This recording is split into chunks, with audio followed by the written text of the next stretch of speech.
안녕하십니까. 12월 26일 화요일 말씀 묵상 함께 시작하겠습니다. 이제 2023년도 마지막으로 달려가고 있는데요. 이 남은 기간 동안에 여전히 말씀을 붙들고 여전히 주님 안에 거하시는 귀한 성도님들 되셨으면 좋겠고요. 또 새해에도 여전히 주님과 함께하고 말씀으로 힘을 얻는 그런 삶을 살아갈 수 있기를 간절히 기도합니다. 오늘 본문은 잠언 12장 14절에서부터 28절까지 말씀입니다. 솔로몬의 잠언들이 이어지고 있고요. 잠언 모음집이기 때문에 하나의 흐름을 가지고 있지는 않지만 여기서 솔로몬이 무엇을 가르치고 있는가를 정리해 볼 수는 있을 것 같습니다. 먼저 말씀을 보시고 솔로몬이 가지고 있는 그 지혜의 핵심이 무엇인지 생각해 보는 시간 되었으면 좋겠습니다. 말씀 보시겠습니다. 사람은 입의 열매로 말미암아 복록에 족하며 그 손이 행하는 대로 자기가 받느니라. 미련한 자는 자기 행위를 바른 줄로 여기나 지혜로운 자는 권고를 듣느니라. 미련한 자는 당장 분노를 나타내거니와 슬기로운 자는 수욕을 참느니라. 진리를 말하는 자는 의를 나타내어도 거짓 증인은 속이는 말을 하느니라. 칼로 찌름같이 함부로 말하는 자가 있거니와 지혜로운 자의 혀는 양약과 같으니라. 진실한 입술은 영원히 보존되거니와 거짓 혀는 잠시 동안만 있을 뿐이니라. 악을 꾀하는 자의 마음에는 속임이 있고 화평을 의논하는 자에게는 희락이 있느니라. 의인에게는 어떤 재앙도 임하지 아니하려니와 악인에게는 앙화가 가득하리라. 거짓 입술은 여호와께 미움을 받아도 진실하게 행하는 자는 그의 기뻐하심을 받느니라. 슬기로운 자는 지식을 감추어도 미련한 자의 마음은 미련한 것을 전파하느니라. 부지런한 자의 손은 사람을 다스리게 되어도 게으른 자는 불임을 받느니라. 근심이 사람의 마음에 있으면 그것으로 번뇌하게 되나 선한 말은 그것을 즐겁게 하느니라. 의인은 그 이웃의 인도자가 되나 악인의 소행은 자신을 미혹하느니라. 게으른 자는 그 잡을 것도 사냥하지 아니하나니 사람의 부비는 부지런한 것이니라. 공의로운 길에 생명이 있나니 그 길에는 사망이 없느니라.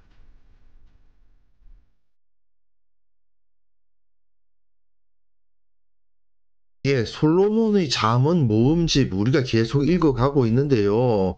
솔로몬의 잠언을 몇 마디 말로 요약할 수는 없지만 그러나 그 안에 들어가 있는 기본 사상은 이런 것이다 라고 대충 정리해 두시는 것이 편리하지 않을까 그런 생각이 듭니다. 기본적으로 의인은 흥하고 악인은 망한다.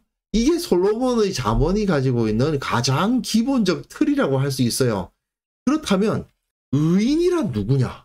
의인이란 여호와를 경외하는 사람이죠. 여호와를 경외하는 것이 지식의 근본이여늘 하고 되어 있는데 여호와를 경외하는 사람이 의인이고 여호와를 경외하지 않는 사람이 악인이죠. 그렇다면 경외함이란 뭐냐? 경외함이란 결국 겸손하게 섬기는 모습을 가져야 되는데 이 겸손이란 문제와 지식과 지혜는 굉장히 긴밀하게 연결되어 있습니다. 겸손하지 않으면 지식을 가질 수가 없고 지식이 없으면 지혜도 없는 거죠. 사실 그렇지 않습니까? 자기를 낮추지 않는 사람이 어떻게 배웁니까? 다른 사람 위에 서려고 하는 사람들은 배우려고 하지 않아요. 그러니 당연히 지식이 없어지고 지식이 없으니 지혜도 없는 겁니다. 그리고 지식과 지혜를 가진 자가 결국은 세상에서 복을 얻는다. 각종 복을 누릴 수밖에 없다라는 것을 가르치고요. 악인들은 그에 대해서 반대죠. 이렇게 살지 않는 사람들이 다 악인이고 결국은 복을 얻지 못하고 재앙을 당하게 됩니다. 그리고 그 다음에 그 지식과 지혜의 세부적 사항이 있는데 거기에는 여러 가지가 있는데 근면성실, 좋은 언어 생활 등등이 여러 가지 세부적 사항으로 포함되어 있는 거다. 이렇게 생각하시면서 잠언을 한번 따라 읽어보시면 어느 정도 정리가 돼요. 15절, 16절, 23절을 보시면 겸손과 지식의 문제가 제시되어 있습니다. 이게 계속 반복되거든요. 여호와를 경외하는 것이 지식의 근본이여늘 미련한 자는 지혜와 훈계를 멸시하느니라. 잠언 하면은 이 잠언 1장 7절이 딱 떠오르지 않습니까? 그 정도로 잠언의 주제 구절이라고 할 수 있는데 여기서 또 나타나죠. 미련한 자는, 즉 지식이 없는 자는 자기 행위를 바른 줄로 여겨요. 그러니까 자기를 옳다고 생각해요. 하지만 지혜로운 자는 권고를 듣죠. 다른 사람이 해주는 말을 듣게 됩니다. 미련한 자는 그래서 당장 분노를 나타내요. 어리석은 자들이 자기가 높다고 생각하니까, 겸손해지지 않으니까 조금 화가 날 일이 있으면 막 화를 내거든요. 그렇지만 슬기로운 자는 수욕을 참느니라. 자기가 낮다고 생각하고 자기보다 남을 낮게 여기는 사람들은 언제나 이렇게 겸손한 태도를 잃어버리지 않는다는 겁니다. 그러다 보니까 슬기로운 자는 지식을 감춰요. 뭔가를 알고 있는데 아는 척하지 않는다는 말이에요. 그런데 미련한 자는 어떻게 합니까? 미련한 것을 전파해요. 그 미련한 말을 막 떠들고 다녀요. 자기가 안다고 생각하죠. 하지만 슬기로운 사람은 자기가 안다는 것을 함부로 드러내려고 하지도 않습니다. 다른 사람들에게 내 지식을 자랑하려 하지도 않는다. 이게 바로 겸손과 지식의 연관성이죠. 늘 자신을 낮추고 지식을 얻으려고 하는데 기본적으로 하나님 앞에서 겸손하고, 또한 이런 사람은 사람들 앞에서도 겸손하게 마련이죠. 그러다 보니까 지식을 얻게 되고 성장하게 됩니다. 그리고 또 두 번째, 가장 기본이 이거죠. 의인은 복을 받고 악인은 재앙을 당한다. 의인은 흥하고 악인은 망한다. 그 틀에서 주어지는 말씀이 20, 21절, 26절, 28절 오늘 본문에서 나타나고 있습니다. 악을 꾀하는 자는 속임이 있고 화평을 의논하는 자에게는 희락이 있다. 악을 꾀하는 자에게는 늘 속임이 있는데 그 속이는 자는 어떻게 됩니까? 그 자신을 미혹한다고 되어 있거든요. 다른 사람을 속이는 사람은 자기 자신도 속여버리고 자신을 망하게 합니다. 그러니 의인에게는 재앙이 임하지 않지만 악인에게는 앙화가 가득하리라. 화가 쌓여있다 이 말이죠. 그래서 공의로운 길에는 생명이 있고 그 길에는 사망이 없습니다.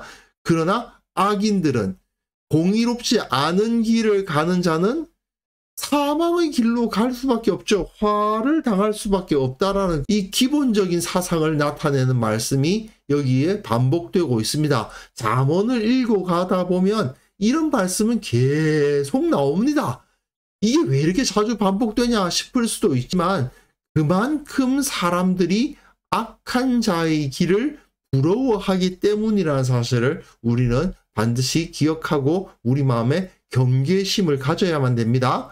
그 다음에 이제 지혜로서 언어 생활에 대한 이야기가 나와요. 앞의 이 겸손과 지식의 문제나 또는 의인은 복받고 악인은 재앙을 당한다는 말은 전반적으로 이 솔로몬의 잠언에 다 깔려있는 기본적 사상이라고 한다면, 그렇다면 지혜란 어떤 것이냐라고 했을 때 구체적인 가르침들이 나온다고 말씀드렸는데, 오늘 본문에는 특별히 이 언어 생활에 대한 가르침이 많이 포함되어 있는 것 같습니다. 입의 열매로 말미암아 복록에 족합니다. 복을 받고 녹을 받는다. 녹이란 건 월급 받는다는 얘기죠. 하나님으로부터 계속 복을 받는다 그 말입니다. 그 손이 행하는 대로 자기가 받느니라. 행하는 그 모든 것이 다 열매를 얻게 된다는 거죠. 그래서 진리를 말하는 자가 되어야 되고요. 함부로 칼로 찌름같이 말하는 자들이 있는데, 지혜로운 자의 혀는 양약과 같아서 다른 사람을 치유하는 말을 하게 되어 있다. 그래서 진실한 입술이야말로 영원히 보존되고, 거짓 혀는 잠시 있다가 사라지는데 거짓 입술은 하나님의 미움을 받고 진실하게 행하는 자가 하나님의 기뻐하심을 받는다. 그래서 이 선한 말은 그것, 마음이죠. 사람의 마음을 즐겁게 하지만 근심은 사람을 번뇌하게 한다. 그러니까 선한 말을 통해서 다른 사람의 근심을 치유해주고 약이 되고 영원히 진리를 말하는 사람이야말로 하나님으로부터 복을 받게 되어 있다. 하나님의 기쁨이 되니까 이렇게 복록에 족하게 되어 있다. 충분한 복을 누릴 수 있게 되어 있다는 거죠. 그러니까 지혜로운 사람은 언제나 자기 입술을 중시해야 된다. 그렇기 때문에 지혜로운 사람은 언제나 자신의 언어 생활에 대해서 주의해야 된다라고 가르치는 겁니다. 사실 많은 사람들이 자기는 말할 줄 알고 들을 줄 알고 글을 읽을 줄 알고 쓸 줄 안다고 착각해요. 무슨 소리냐? 내가 한국인으로서 적어도 한국어는 할 줄 안다 라고 생각하시는데, 학교 다니실 때 국어 시간에 시험 한번 쳐보시면 바로 자신의 실력이 드러납니다. 실제로 내가 우리말을 잘한다고 생각하지만 실제로는 아닌 경우가 많아요. 모르면서 안다고 착각하고 있는 경우가 많고요. 쓸 줄 모르면서 쓸 수 있다고 착각하고 있고, 말을 할 줄 모르면서 말할 수 있다고 착각을 해요. 이게 어리석은 거거든요. 겸손한 마음으로 내가 어리석다, 말을 잘 하지 못하고 글을 잘 읽지 못하고 그 의미를 잘 이해하지 못하는 자다라는 생각을 가지고 계속 꾸준히 배우려는 사람들은 이러한 지혜를 얻는데, 그렇지 못한 사람들은 결국 어리석은 데에 빠지고 만다. 이걸 우리가 오늘 특별히 좀 기억해 주셨으면 좋겠고요. 그리고 이제 24절과 27절에 근면의 문제, 부지런해야 된다. 게으른 자는 결국 그 잡을 것도 사냥하지 않는다. 결국 사람의 부귀는 뭐냐? 부지런한 그 품성이 바로 부귀다. 부지런한 품성을 가진 사람은 부귀를 얻고, 그렇지 않은 사람들은 결국 망하게 되어 있다 이거죠. 게으른 자는 다른 사람의 부림을 받을 수밖에 없습니다. 사실 잠언 6장에서 정말 유명한 구절 있잖아요. 게으른 자여 개미에게로 가서 그 하는 것을 보고 지혜를 얻어라. 이 근면에 대한 가르침은 정말 솔로몬의 잠언에서 빼놓을 수 없는 중요한 주제라는 사실을 이해하시면 좋겠습니다. 어쨌든 오늘 우리는 기본적인 틀, 하나님 앞에서 의인은 복을 받고 악인은 벌을 받는데, 의인이란 결국 하나님 앞에서 겸손히 배우려는 사람이다 하는 것을 확인하고, 특별히 오늘은 이 언어 생활에 관심을 가지고, 그리고 열심히 살아가는 근면한 삶을 살아갈 때에 하나님께서 우리에게 복을 주신다 하는 것을 확인할 수 있었으면 좋겠습니다. 그래서 이 시간 함께 기도하실 때에는요, 우리가 겸손히 배우고 선한 말을 사용하며 근면함을 잃지 않는 그러한 사람이 될 수 있도록 우리의 마음을 지켜주시고, 우리 교회의 모든 성도들이 이러한 지혜로 충만하게 하옵소서. 함께 기도하는 시간 가졌으면 합니다.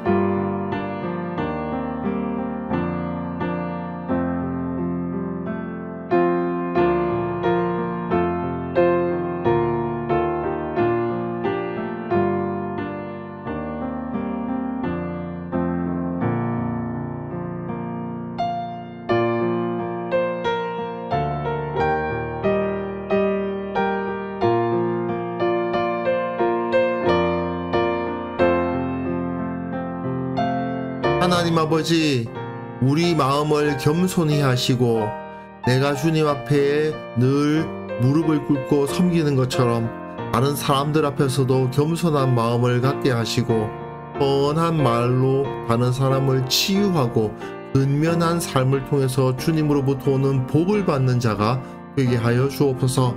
우리의 마음을 지켜주셔서 하나님께서 기뻐하시지 않는 어리석고 악한 자들의 태도가 나타나지 않도록 도와주시고, 우리 교회의 모든 지체들이 이러한 지혜를 품고 세상에서 승리하며 기뻐하며 세상을 변화시키는 삶을 살아가는 자들이 다 될 수 있도록 도와주옵소서.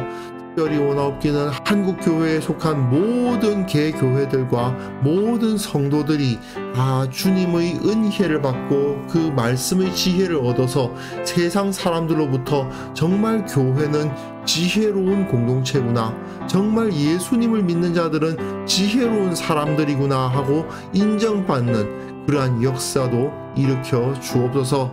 아버지 하나님, 오늘 하루도 주님께서 우리를 지켜주시고 주님의 능력으로 주님의 지혜로 오늘 하루를 살아갈 수 있도록 도와주옵소서. 연말을 맞이해서 여러 가지 일들도 있고 바쁜 과정 가운데 있지만 그 가운데에서 주님의 평안과 기쁨을 누리게 하여 주시고 우리가 기도했던 것 응답되었음을 고백하며 기뻐하며 찬양하는 역사도 일으켜 주시고 무엇보다도 오늘 하루 주님의 은혜 안에서 강건하게 안전하게 살아갈 수 있기를 원하오니 주여 주님의 돌보심의 은혜를 우리에게 허락하여 주옵소서. 감사드리옵고 예수님의 이름으로 기도합니다. 아멘.